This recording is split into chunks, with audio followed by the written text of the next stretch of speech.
Magandang umaga sa lahat. Ngayong umaga ay babasahin po natin ang ikawalong kabanata ng Jeremiah at ang magbabahagi ng salita ay si Pastor Jason. Atin pong ipagpapatuloy ang pagbabasa ng libro ng Jeremiah.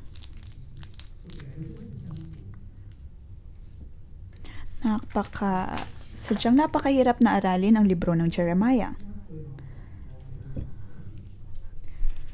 Dahil sa huling 40 taon ng pagkasira ng bayan ng Juda, sa pisikal na aspeto ay mukha silang maayos, ngunit sa espiritu alam ng propeta na ang kanilang sitwasyon ay napakalala.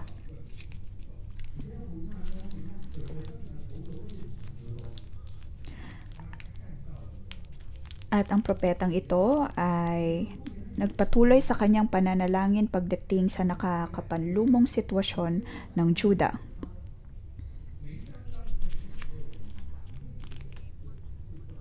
Kanyang nakikita na ang kadiliman o ang madilim na pangitain para sa Juda ay padilim ng padilim. At mapapansin natin na sa pag-usad ng mga kabanata ay palala ng palala ang sitwasyon o maaaring maging sitwasyon ng Juda.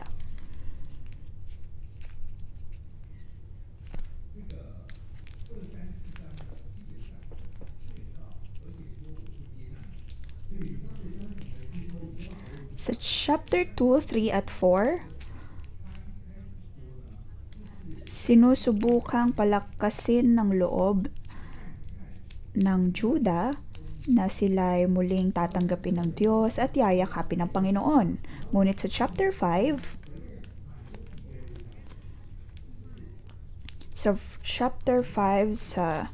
lalo na sa chapter 1, mga taga-Jerusalem, magmasid-masid kayo, mga lansangan na inyong libutin at ang buong paligid ay hulugugin. Maganap kayo sa mga pamilihan, may makikita ba kayong isang taong matuwid at tapat kay Yahweh? Dito nagtatanong na ang Diyos kung paano niya sila patatawarin dahil sa kanilang napakalalang pagsasala. Sa ika-6 na kabanata ay nanalangin ang propeta. Saka sinabihan ng Panginoon na sabihan ng propeta na tumakas na ang mga taga-Juda dahil ang hatol ng Diyos ay paparating na. At sa chapter 7 naman, sa kabanatang binasa natin kahapon, ay pinapunta ni Yahweh si Jeremiah sa pintuan ng templo.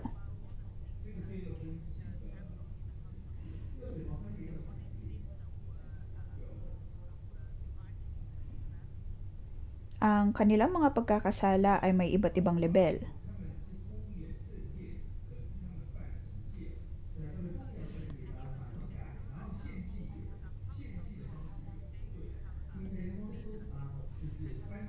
Ibig sabihin, kahit sa loob ng templo ng Diyos ay hindi nila sinusunod ang 10 utos ng Panginoon at ang kanilang paghahandog sa Kanya ay napakamali.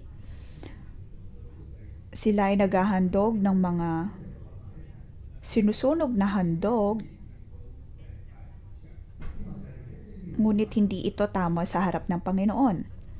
Sila ay sumasamba sa mga Diyos-Diyosan maging sa loob ng templo ng Panginoon. At ito ang pagkakasala ng Juda sa loob ng templo ng Panginoon, kung kaya naman napakalala ng kanilang sitwasyon.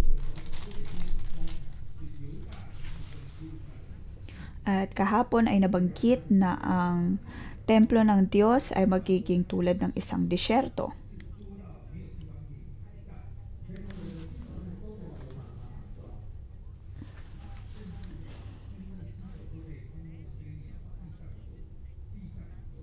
At doon ay magkakalat ang mga patay na tao dahil sa sobra nilang pagkakasala.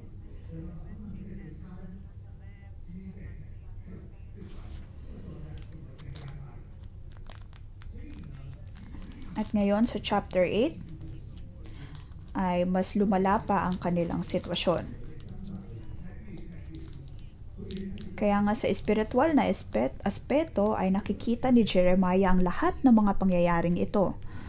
Nakikita niya o nakita niya ang kadiliman na bumabalot sa lupain ng Juda, ngunit patuloy pa rin siya sa pakikipag-ugnayan sa Panginoon.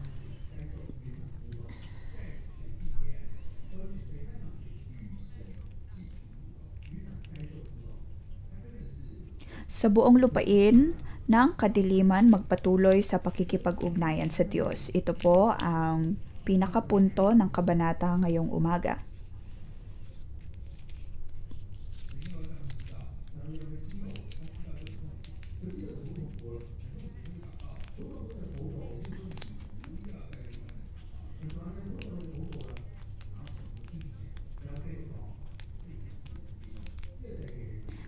Sinabihan ng Diyos si Jeremiah na wag nang magpatuloy sa pananalangin, ngunit ganito ang nangyayari. Patuloy pa rin sa pakikipag-ugnayan si Jeremiah sa Panginoon. Kanyang sinusubukan ang lahat ng kanyang makakaya upang makipag-ugnayan sa Diyos at maging tagapamagitan sa pagitan ng Juda at ng Panginoon.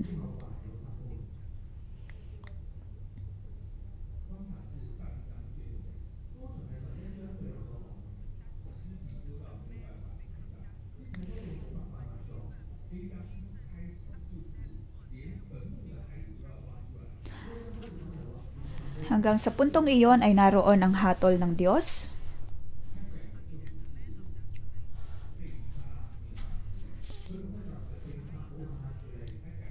At nakita ni Jeremiah ang pangitain na maraming mga bangkay ang magkakalat.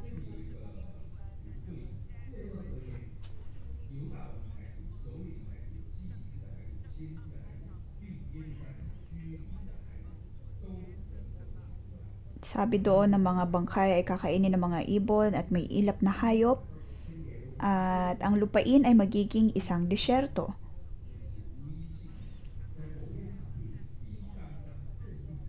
Dito sinasabi na lahat ng buto sa chapter 8 nabanggit na ang kalansay ng mga hari at mga pinuno sa Juda, mga pari, mga propeta at iba pang nanirahan sa Jerusalem ay aalisin sa kanilang libingan. Bakit ito mangyayari? Bakit ito hinayaan ng Diyos na mangyari? At sa mga sumusunod ay nabanggit ang dahilan sa lahat ng mga ito.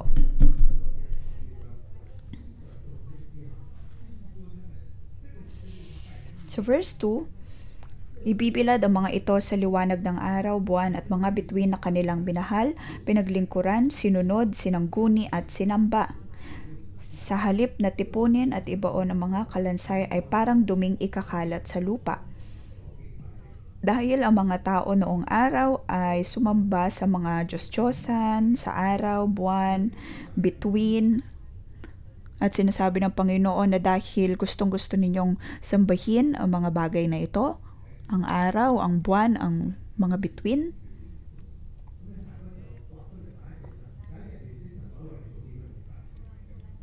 mabuti pang tanggalin na lamang ang kalansay ng mga libingan at tignan natin kung anong magagawa ng araw, buwan at mga bituin para sa iyo. Sa verse 3, para sa mga nabubuhay pa sa makasalanang lahing ito na nagkalat sa mga lupaing pinagtapunan ko sa kanila, nanaisin pa nila ang mamatay kaysa patuloy na babuhay. Nakikita po natin dito ang patuloy na hatol ng Panginoon.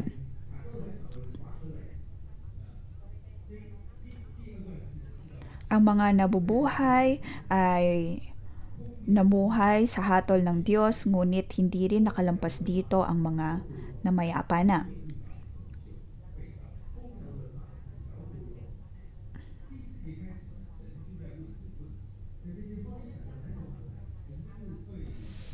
Sa verse 4 ay may nagkaroon ng katanungan ang Panginoon.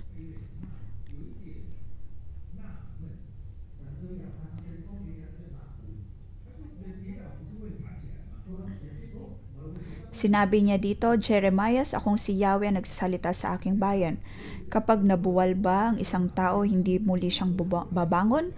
Kapag naligaw siya ng daan, hindi ba muli siyang magbabalik?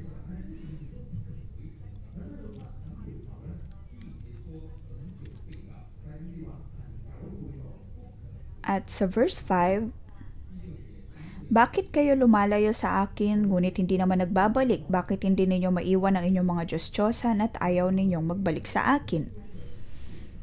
Tinatanggihan ng Juda na magbalik sa Panginoon.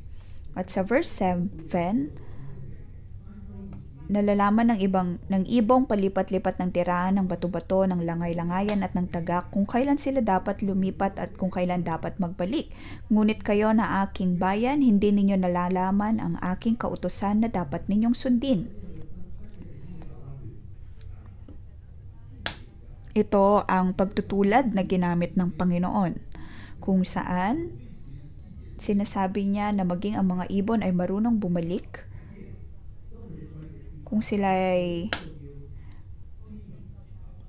kung nagkakaroon ng pagbabago sa panahon. Alam nila kung kailan aalis, alam nila kung kailan babalik. Ngunit pagdating sa kanyang bayan, sa bayang pinili niya, hindi nila alam kung ano ang dapat nilang sundin pagdating sa Panginoon.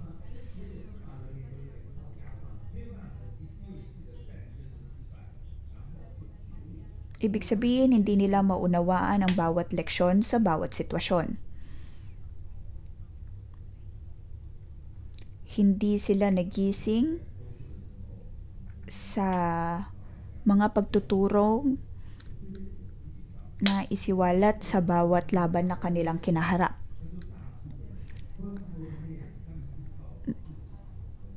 Nang ako'y nasa marketplace pa, may nabanggit ang aking boss na madalas ang tao ay natututo ayon sa kanilang karanasan. Ibig sabihin, kung ikaw ay nakagawa ng isang kamalian, ay matututo ka rito para hindi mo na maulit pa ang kamaliang iyon. Gayun pa man, ito ay napaka bagal na paraan para matuto. Kaya kanyang sinabi na dapat ka ring matuto mula sa karanasan ng ibang tao. Kung nakikita mo ng napagalitan ng isang tao dahil sa paggawa ng isang mali, ay matututo ka sa kanilang karanasan. Kung sila naman ay pinapurihan dahil sa paggawa ng mabuti, matututo ka rin sa kanilang gawain at karanasan.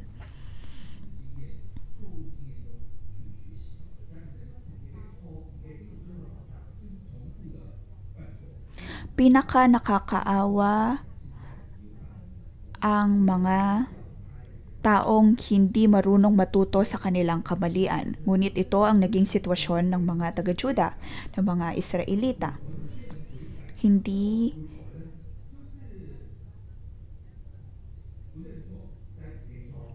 nila makita ang kanilang kamalian at bigo silang baguhin ang kanilang mga gawain at pamumuhay. Hindi sila natututo sa kanilang mga kamalian. Hindi sila natututo mula sa sakit at karamdaman na dulot ng mga kamaliang nagawa nila.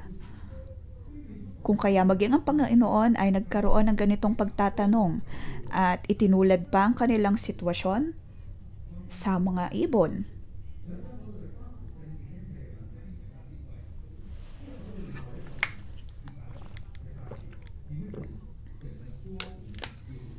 Sa chapter 7, nabanggit ang problema sa templo ng Diyos. Ngunit sa chapter 8 naman ay nabanggit dito na tinanong ng Diyos sa mga taga-Juda, paano ninyo nasabing kami matatalino na sa amin ang kautusan ni Yahweh? Ang kautusan ay binago ng mga mandarayang eskriba. Kung matatandaan po natin ay may roong lingkod ng Diyos na nakahanap ng libro ng batas noong panahon ni Haring Josiah.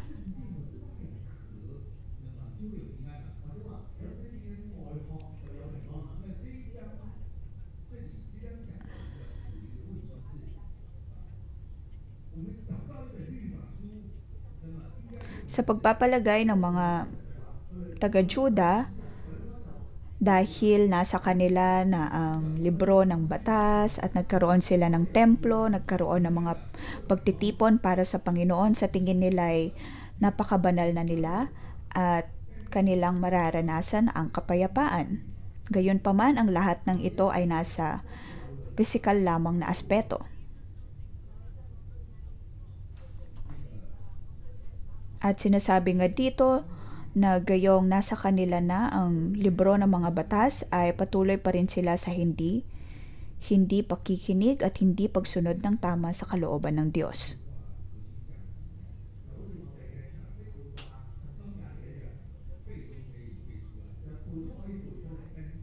Ito ay tulad ng kung kahit pa isabit natin ang ating mga core values sa inyong mga dingding, o kaya ay memoryado ang lahat ng ito, ngunit hindi ito isinasabuhay, bigo pa rin po tayo sa lubos na pag-unawa sa mga bagay na ito.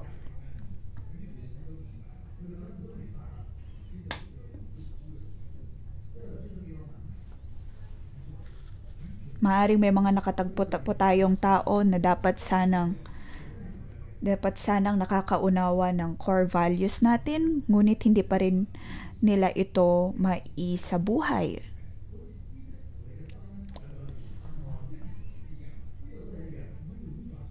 Makikita po natin dito na hindi sapat ang pag-alam ng isang bagay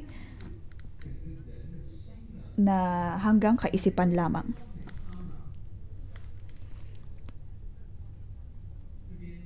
Halimbawa, sa mga tao noong araw, sa mga taga-Israel, gayong nasa kanila na ang libro ng Diyos o ang salita ng Diyos, ay patuloy pa rin sila sa pumumuhay ng ayon sa kamalian o sa kasalanan.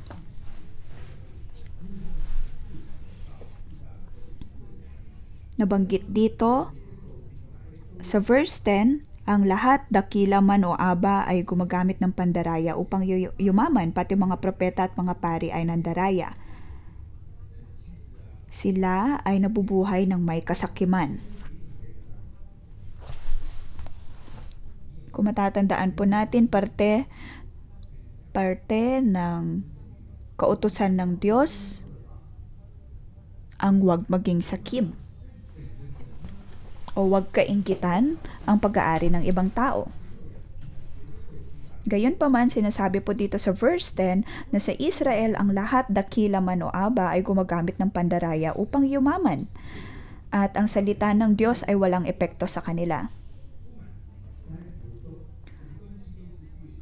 Ang mga taong sakim, ang mga taong nandaraya ay hindi marunong makontento. Nais nilang magkaroon pa ng mas maraming bagay, mas maraming pera, mas maraming ari-arian, mas maraming babae, mas maraming mga bagay. Ito ay dahil mas sinusunod nila ang tawag ng kanilang kalamnan.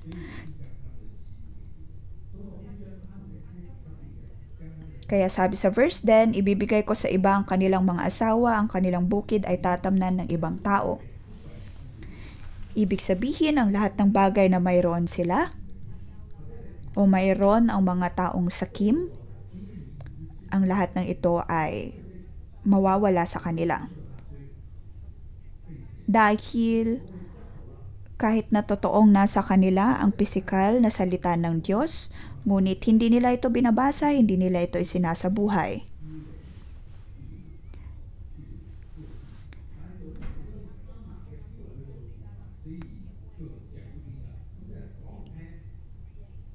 Hindi sila namumuhay sa salita ng Diyos, bagkus ay namumuhay lamang sa kasakiman at tumatangging makinig sa Panginoon. So verse 13,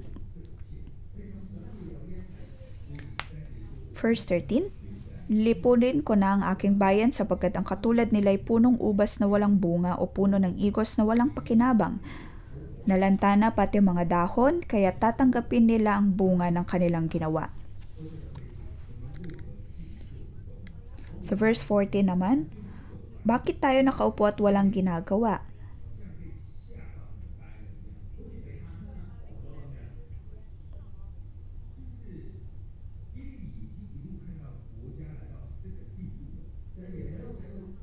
Ibig sabihin nito, napakaliit nila para tumugon. Dito ay nakikita ni Jeremiah ang buong sitwasyon ng bayan. Kanyang nauunawaan kung ano ang pinaka-problema o pinanggagalingan ng problema ng lungsod.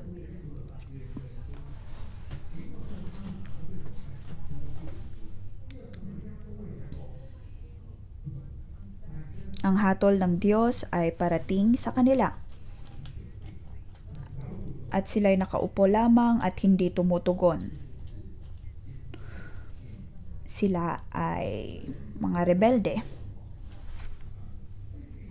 At ito ang sitwasyon na nakikita ni Jeremiah. Ibig sabihin, ang mga tao doon ay nasa kadiliman. Paano po tayo uusad sa ganitong problema?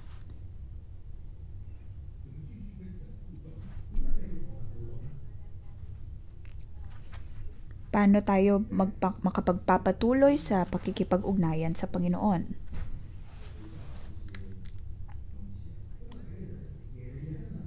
Ako ay mayroong natutunan kay Jeremiah.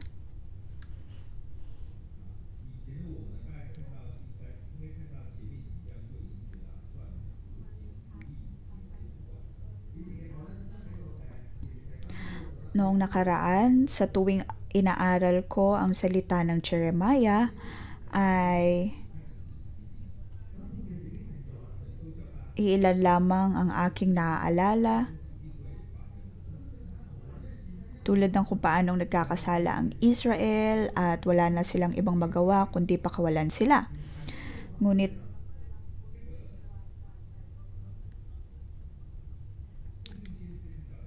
at pagdating nga sa chapter 8 na ay nakikita natin ang higit pang nakakapanlumo na sitwasyon ng Israel.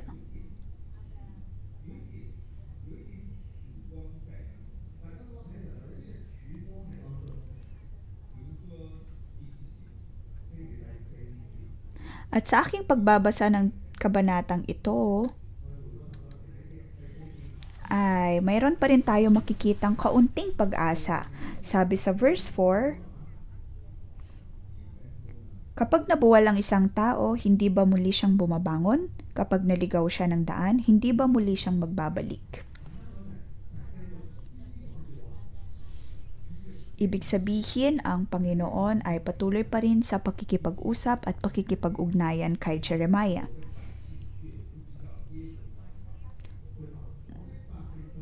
At gayon pa man sa verse 7, sabi dito, ngunit kayo na aking bayan, hindi ninyo nalalaman ang aking kautusan na dapat ninyong sundin. Naaalala pa rin ng Diyos na siya'y nakikipag-usap sa kanyang piling bayan. Kahit na ang hatol niya ay paparating na at sigurado na,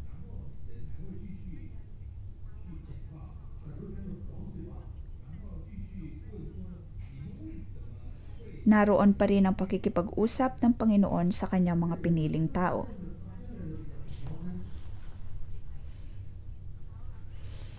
Sabi dito, paano ninyo nasabing kami matatalino na sa amin ang kautusan ni Yahweh? Ito ay walang kabuluhan.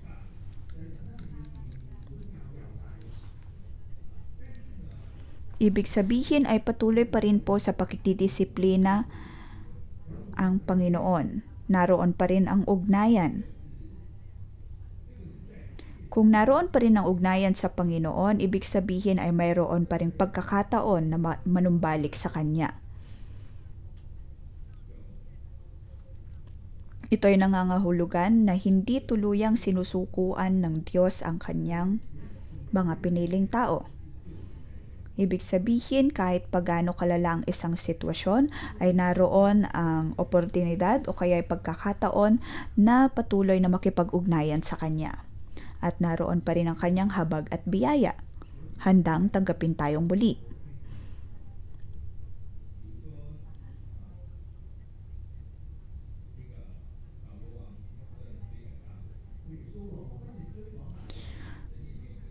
Halimbawa, kay King Saul, si Haring Saul ay kanyang hinabol si Haring David. Ilang beses na Ngunit kailanman ay hindi sinabihan ng Diyos si Saul na wag habulin si David hanggang sa siya'y nakipag-usap sa isang espiritista. Doon ay hindi natin nakita ang pakikipag-usap ng Diyos kay Saul. Ibig sabihin ay wala ng pag-asa para kay Haring Saul. Iyon na ang katapusan ng kanyang paghahari at pakikipag-ugnayan sa Diyos. Ngunit dito sa chapter 8, naroon pa rin ang pag-asa upang makapanumbalik ang mga taga-Israel at makipag-ugnayan sa Kanya. Ibig sabihin, hindi sila tuluyang sinukuan ng Diyos.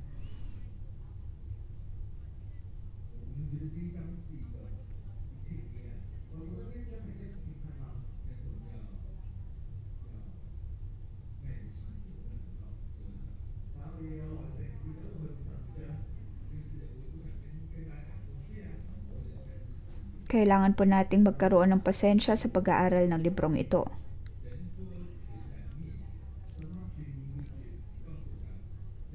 Ang sitwasyon ay nakakapanlumo, ngunit kailangan pa rin po nating magpursigi hanggang sa dulo. Kahit na sinabihan ng Diyos si Jeremiah na wag nang ipanalangin ang mga tao, ay nagpatuloy pa rin siya sa pananalangin at nagpatuloy pa rin siya sa pakikipag-ugnayan sa Diyos. Dito makikita natin na napakahalaga ang ating relasyon o kaya ay pakikipag-ugnayan sa Diyos. Kahit na napakadilim na ng mundo, ay magpatuloy pa rin tayo sa pakikipag-ugnayan sa Kanya at huwag sumuko. Verse 18 to 22.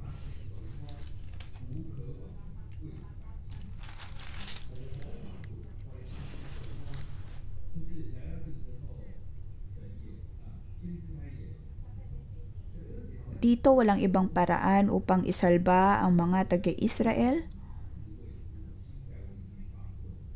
Kung kaya naman si Jeremiah ay nagluluksa.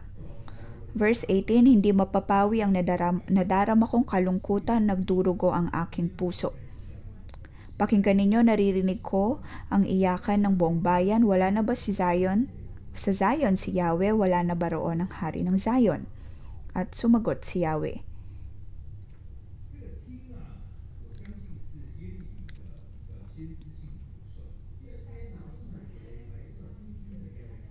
Naniniwala ako na ang salitang pakinggan ninyo, ito ay isang tila propesiya mula kay Jeremiah.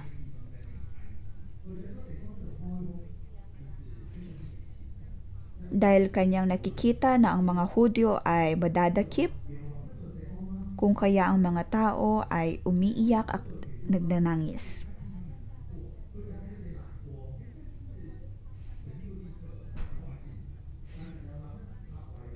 Naroon ang kalungkutan ni Jeremiah dahil nakikita niya ang pagdurusa ng mga tao.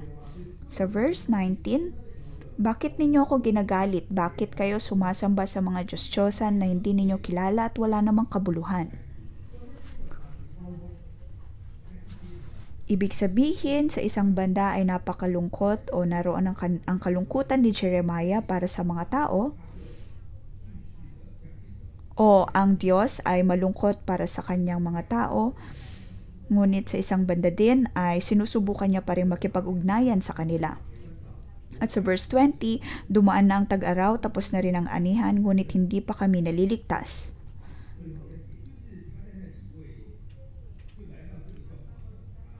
Bakit walang kagalingan na nagaganap sa mga tao?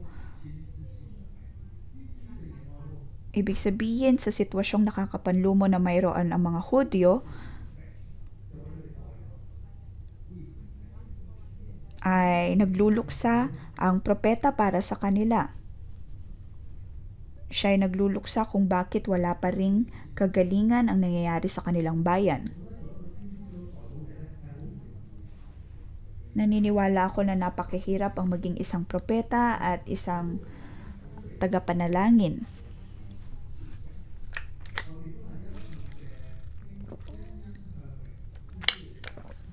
Nasa kanilang paglabas sa mga prayer room,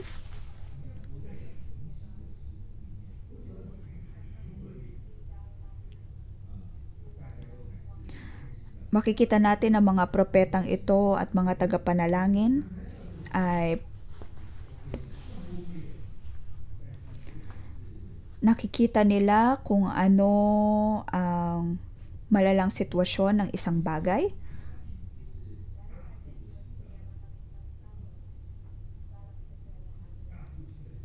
Ngunit paglabas ay ramdam nila ang kaibahan ng pisikal at espiritual na aspeto o na mundo.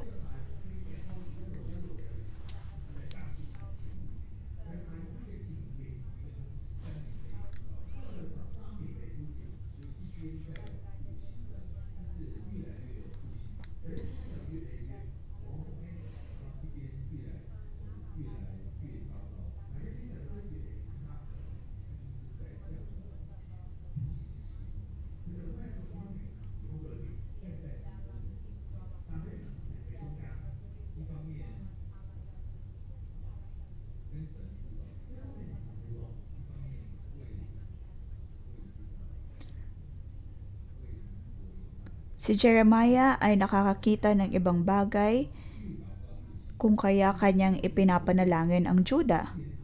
Kanyang nakita na na ang hatol ng Diyos ay paparating na sa kanila.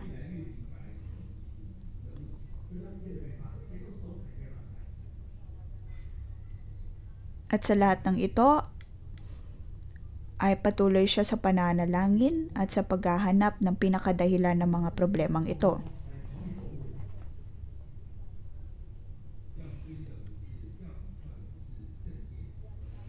Dito kanyang naunawaan na hindi ang pisikal na templo ng Diyos ang magliligtas sa mga taga-Juda, bagkus ay ang tunay na presensya ng Diyos. Hindi nila maaaring panghawakan ang kanilang pagdadahilan na nasa kanila ang salita o ang pisikal na salita ng Diyos, lalo na kung hindi naman sila tunay na namumuhay ng ayon rito.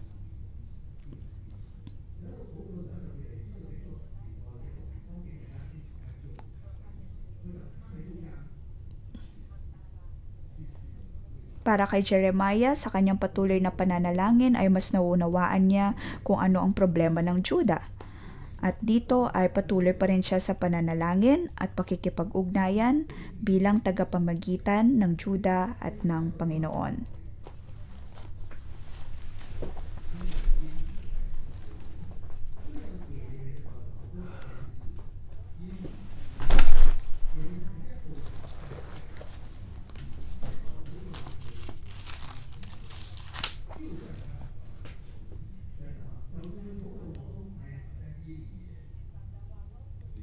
Sa espiritual na aspeto, si Jeremiah ay masasabi nating heavyweight pagdating sa pananalangin. Siya ay tapat sa kanyang pananalangin para sa Juda. Kung kaya naman maging tayo ay kailangan din po nating manalangin ng manalangin para sa ating lungsod. Ipanalangin ang mga bayan o mga bansa sa iba't ibang panig ng mundo. Halimbawa ay hindi po tayo sigurado sa sitwasyon na nangyayari sa pagitan ng Ukraine at Russia o kaya yung mga labanan sa Middle East. Hindi man po natin ito lubos na maunawaan, ngunit patuloy pa rin po dapat tayo sa pananalangin. Kailangan po nating makipag-ugnayan sa Diyos at ibabahagi ng Diyos ang kanyang pahayag.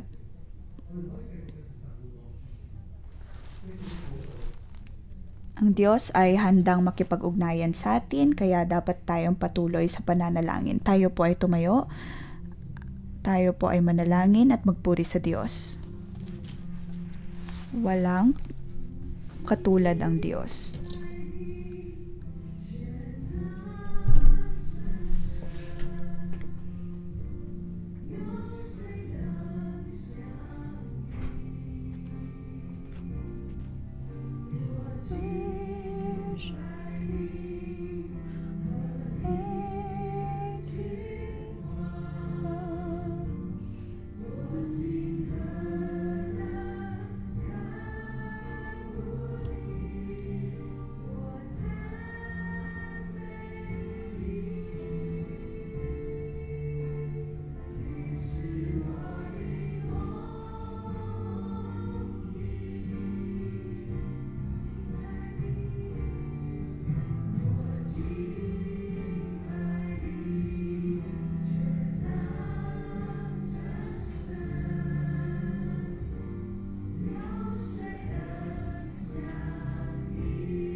Panginoon, tulungan mo kaming maunawaan na Ikaw ang Diyos na napakabanal, Ikaw ang Diyos na walang bahid ng karumihan.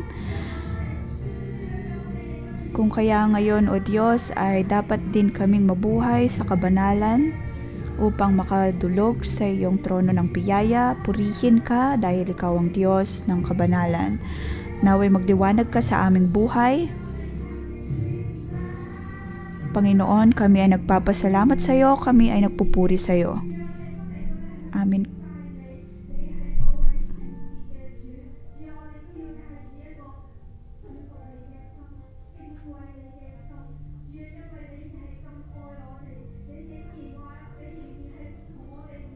Magpatuloy po tayo sa pagpupuri sa Diyos. Panginoon, kahit na kami ay napakasama, ay patuloy ka pa rin sa pakikipag-usap sa amin at binibigyan kami ng pagkakataon. Lagi mo pa rin inihatid ang iyong habag at biyaya sa amin. Binibigyan mo pa rin kami, O Diyos, ng pagkakataon na dumulog sa iyo at ang lahat ng ito ay dahil sa iyong habag at biyaya. Panginoon, maraming salamat sa pagkakataong ito. Tayo ay dumulog sa Panginoon na kahit pa tingin natin sa sarili natin ay napakalala, ngunit tayo pa rin ay binibigyan niya ng pagkakataon na makipag-ugnayan sa Kanya. Magpatuloy po tayo sa pagpupuri sa Kanya at sa pagpapasalamat sa Kanya. Ating ipagpasalamat na tayo ay nabibigyan pa rin ng pagkakataon na makipag-ugnayan sa Kanya. Ang Diyos ang siyang nangungusap sa atin at yumayakap sa atin.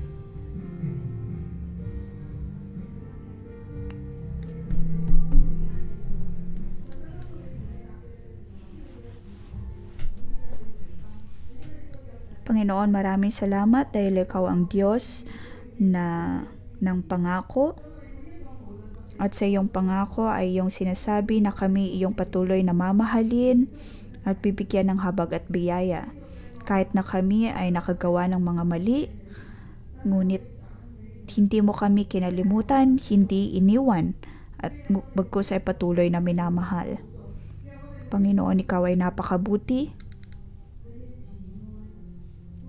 Tinutulungan mo kami, Panginoon, na maramdaman at matanggap pa rin ang iyong kaligtasan at pagmamahal. Panginoon, kami nagpapasalamat sa iyo. Kahit na kami ay patuloy sa pagmamahal ng kamunduhan, paghahabol sa pera, sa kamayamanan, sa pagkilala ng iba, ngunit ang iyong pag-ibig ay lagi pa rin narito.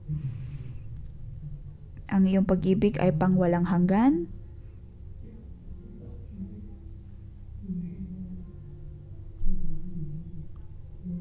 Lagi mo kaming niyayakap, nililigtas, gamit ang iyong pag-ibig. Panginoon, tulungan mo kaming maunawaan na Ikaw ang pinanggagalingan ng lahat ng bagay sa aming buhay. Tulungan mo kaming maunawaan, O Diyos, na sa aming patuloy na paghawak sa iyo at patuloy na pagdulog sa iyo, ay masigit pa ang aming matatanggap sa aking pananalangin. Tayo ay minamahal ng Diyos gamit ang Kanyang walang hanggang pag-ibig.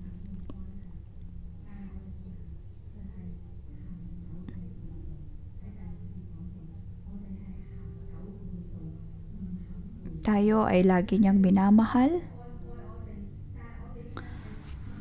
Ngunit sa kabanatang binasa po natin, sa verse 5, Bayan kong hinirang, bakit kayo lumalayo sa akin ngunit hindi naman nagbabalik? Atin pong siyasatin ang ating mga buhay. Totoo ba na tinatanggihan nating bumalik sa Panginoon? Siyasatin natin ang ating buhay at puso kung tayo po ay patuloy pa rin sa paggawa ng mali at patuloy na nakakapit sa mga bagay na ito. kahit na naranasan natin ang napakaraming himala ng Diyos sa ating buhay, na pinipili pa rin natin na lumayo sa Kanya.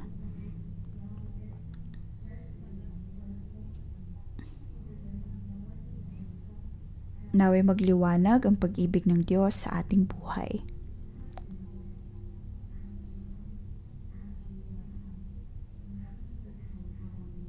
Atin pong siyasatin kung tayo ba ay magpapatuloy sa pagtanggi at paglayo sa Panginoon. Banal na Espiritu, naway dumating ka at tumulog sa aming buhay.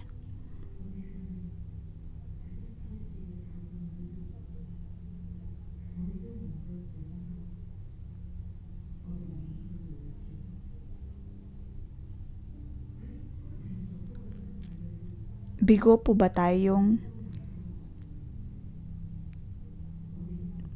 maunawaan o kaya'y matuto mula sa ating mga pagkakamali? Patuloy po ba tayo sa hindi pagtama ng ating mga mali? Naway tulungan tayo ng banal na Espiritu sa pagsiyasat ng ating buhay at puso.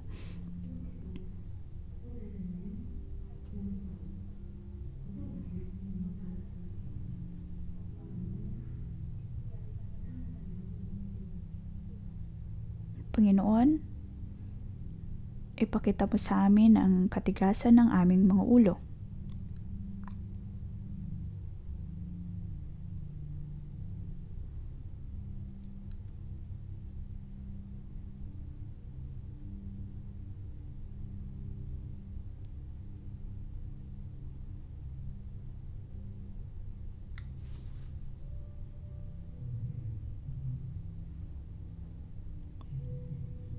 Panginoon, kami ay iyong minamahal. Patawarin mo kami. Kahit naunawaan namin ang kahalagahan ng pakikipag-ugnayan, ngunit sa tuwing kami ay humaharap ng problema sa aming trabaho, sa aming buhay,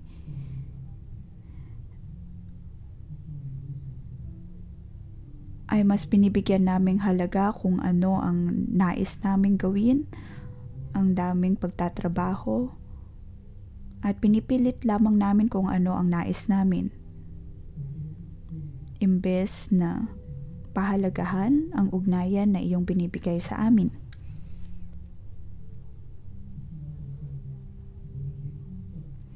Kami ay nagiging sakim.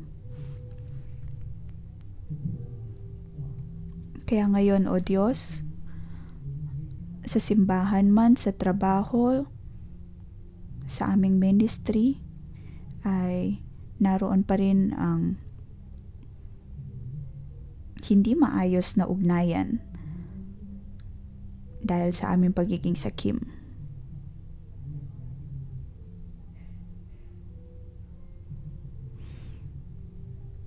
Dahil sa aming mentalidad at paraan ng paggawa ng mga bagay, pakiramdam namin na walang taong nakakaunawa sa amin, walang may pakialam at walang nakikipag-ugnayan sa amin. Ito ang mali naming kaisipan. Kaya naman, O Diyos, tulungan mo kaming maunawaan ang kahalagahan ng pakikipag-ugnayan sa iyo at maging sa ibang tao.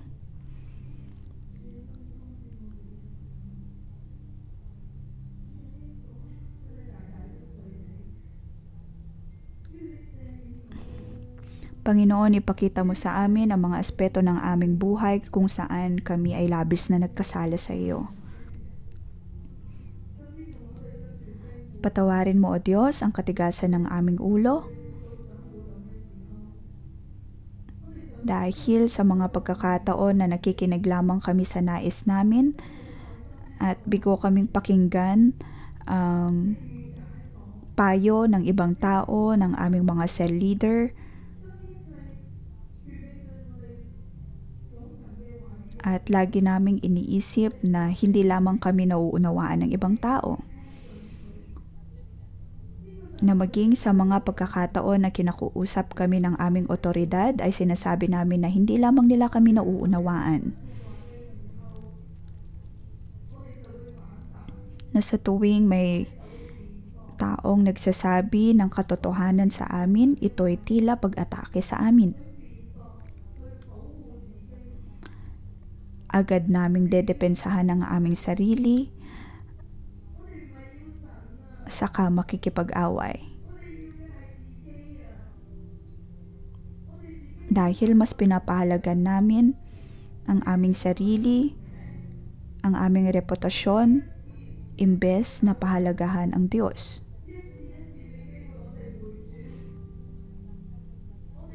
Kahit na patuloy tayong binibigyan ng Panginoon ng pagkakataon na magbago, ngunit bigo pa rin tayong makita o kaya'y maunawaan ang dapat na prinsipyong sinasabuhay namin. Panginoon, ito po ang aming problema. Ganito po kami kababa, ganito po kami miserable. Ipinagyayabang namin ang iyong kaligtasan sa aming buhay.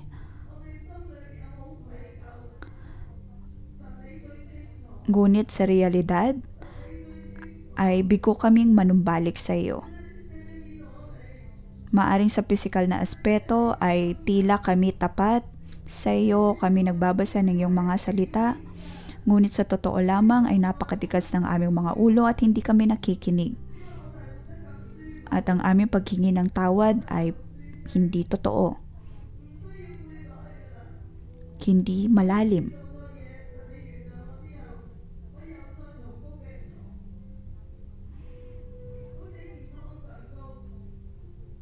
At patuloy lamang kami sa paggawa ng mali.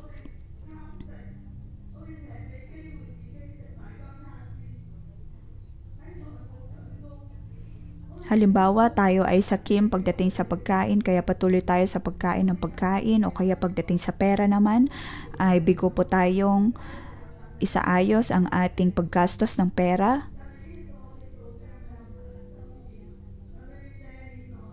Saka nagyayabang na kahit walang sapat na pera ay naroon pa rin ang probisyon ng Panginoon, ngunit ito ay mga bagay na dapat nating hingan ng tawad sa Panginoon. Diyos, sinabi mo sa amin na kailangan naming mahalin ang aming kapwa, ngunit bigo kaming mahalin sila tulad ng kung paano namin minamahal ang aming sarili. Panginoon, ito ang aming sitwasyon, naway patawarin mo kami at tulungan. Tulungan mo kami, O Diyos, na lumayo sa ganitong mga sitwasyon. Tulungan mo kami, O Diyos, na mapalaya sa mga gapos ng pagkakasalang ito.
Panginoon, maraming salamat sa iyong pag-ibig. Maraming salamat sa iyong habag at biyaya.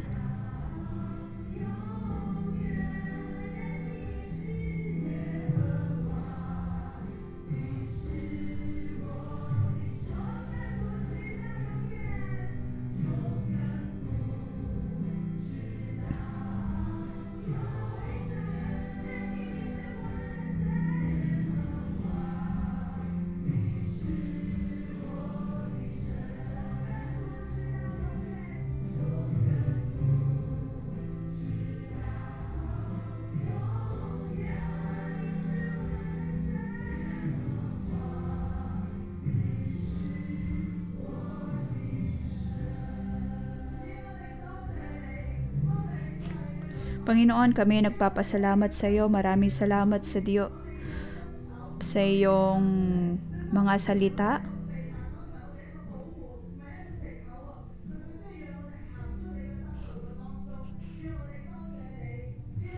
Panginoon, maraming salamat sa iyong pagpapaalala ng iyong mga salita ay dapat naming isabuhay.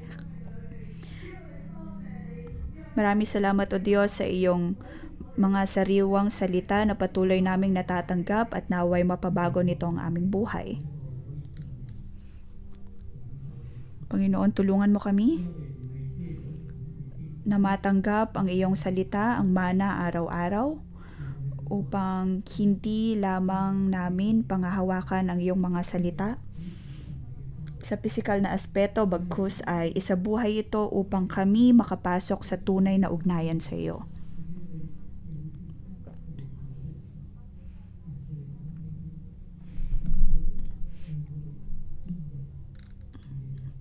Ngunit Diyos, may mga pagkakataon na bigo kami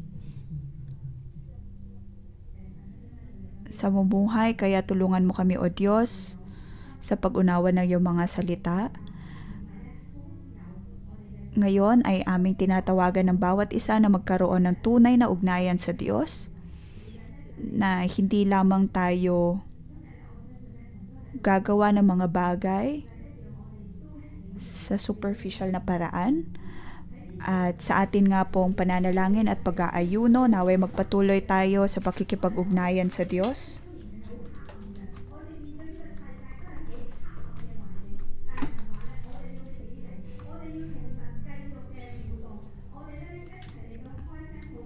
Tayo po ay magpatuloy sa pakikipag-ugnayan sa Diyos. Tayo pong lahat ay tumayo at maging tagapanalangin sa kabila ng kadiliman ng mundo.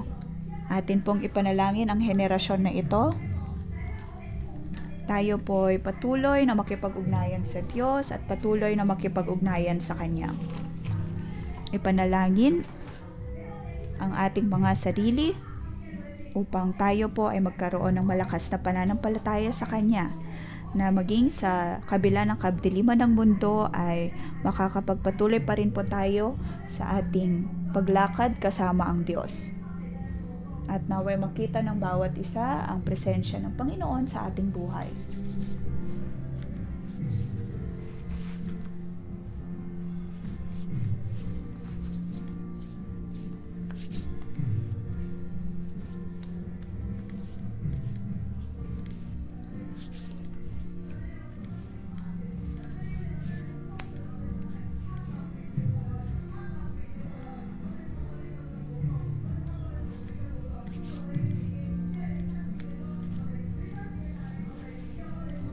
Panginoon, ang iyong liwanag ay nasa amin. Tulungan mo kami, O Diyos, na ipabuhay ang liwanag na ito at ang iyong salita. Tanggapin po natin ang pagpapala mula sa Panginoon.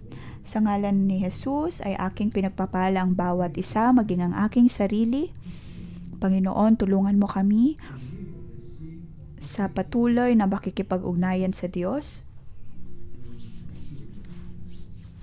Tulungan mo kami, O Diyos, na huwag lamang umasa sa material na bagay at hindi mamuhay ng may kasakiman. Bagkus, O Diyos, ay sa iyo kami aasa upang kami maging tagapamagitan ng lahat ng tao sa henerasyong ito. Panginoon, ikaw ay kasama namin. Naway pagpalain mo ang bawat naming gagawin. Ito ang aming dalangin sa ngalan ni Jesus.